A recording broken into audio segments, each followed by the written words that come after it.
Ci sono dei seri sospetti che sia una bufala, vero? Lo dicono 2 Nobel, non io. Mullis, premio Nobel per la chimica.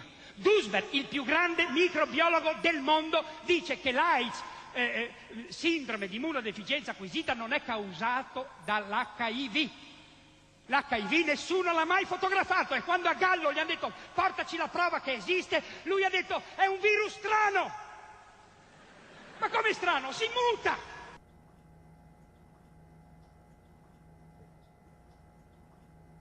The evidence that it's sexually transmitted is very bad by now.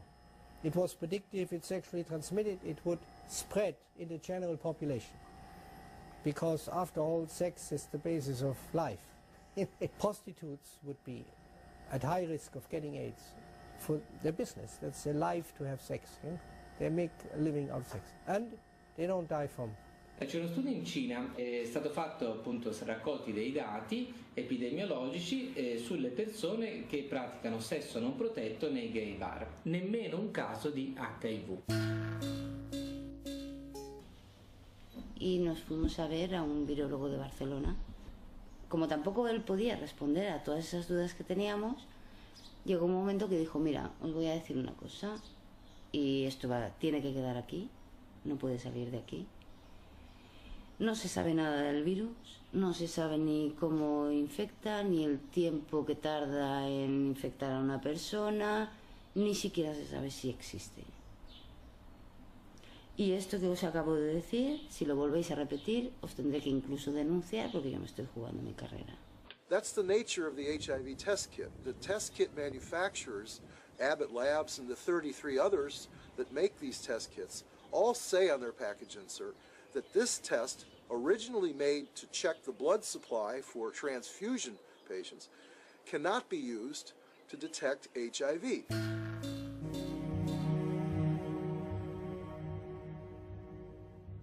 I had interviewed the world's leading HIV experts and discovered that the 2 benchmark diseases of AIDS have alternate explanations. Once again, I turned to Dr. Gelderblum, seeking proof of HIV's existence in the most recent images available. Here you do not see anything about the details, but I would say it's probably a virus. These are HIV here? Yeah. Oh, so are these HIV too? Yeah. Everything's Probably. Probably. Yeah. What can I tell you?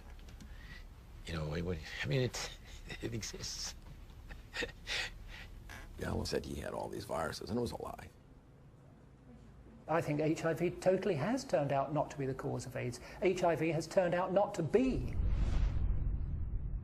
Gelderblum's images, said to come from isolated HIV cultures, provided no proof for HIV's existence.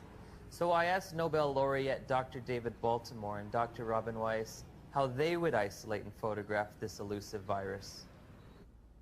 Well, didn't Dr. Gallo do that? I mean, he actually isolated it, so... Yeah. I mean, why should I do all of this? This is all textbook stuff you're asking me. I'm not quite sure what's behind your question about isolation. I don't want to be your textbook, you know? Okay. I got other things to do.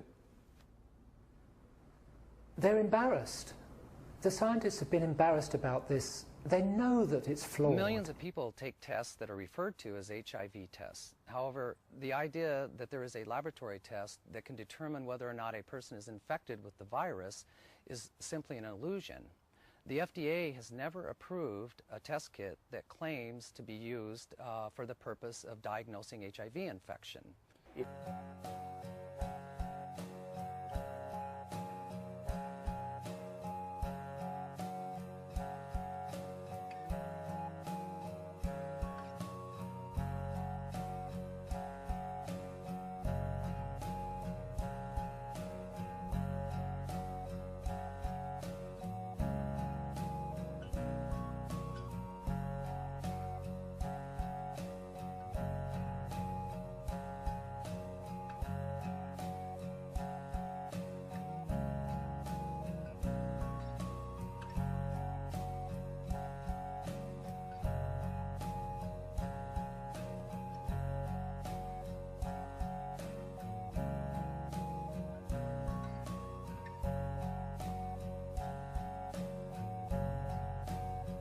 I believe HIV, we can be exposed to HIV many times without being chronically infected. Our immune system could get rid of the virus within a few weeks if you have a good immune system. Nobody was looking at the blood of an AIDS patient and finding it crawling with some new organism and said, hey, this is this virus that we call HIV now. All kinds of diseases started coming into the AIDS family faster than anyone should have been comfortable with, really. To go from 2 or 3 to go to 30 in a few years was like somebody should have said, hey, there's something wrong here and it's got to be financial. Things don't happen that fast in science. You don't suddenly notice that one new organism is causing every problem. I mean, it was a bizarre thing that happened. It really was. It didn't really have any precedence in terms of medicine before that, unless perhaps you could think of the possession by the devil stuff, right? You see, once you're possessed by the devil, anything that happens to you or anything you do is got to do with that, right? So it makes it easier for you to get tuberculosis, and it makes it easier for you to get uterine cancer. It makes it easier for you to get Candida albicans. And so all those things can now be called AIDS. Now, why would anybody do that?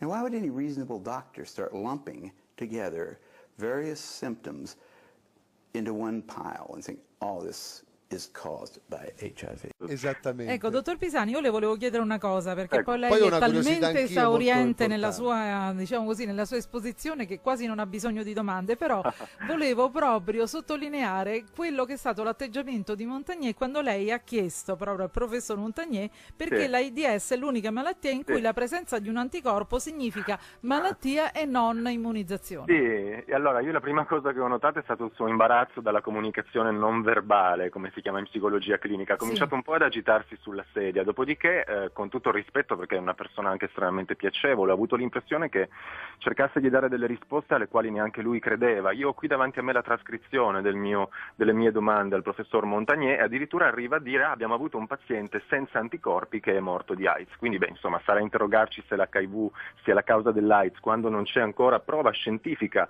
e sfido chiunque all'ascolto, anche gli specialisti, costa poche centinaia di euro e richiede un paio di giorni. Prendiamo il sangue di un paziente cosiddetto infetto, portiamolo da un anatomopatologo, paghiamolo e facciamo fare le foto di questo virus, perché dopo 28 anni nessuno le ha mai viste. Le rappresentazioni grafiche così carine, così belle, così colorate, viste in giro per il mondo, sono fatte al computer, anche perché molta gente non sa che il microscopio elettronico non può fotografare a colori, ma solo in bianco e nero.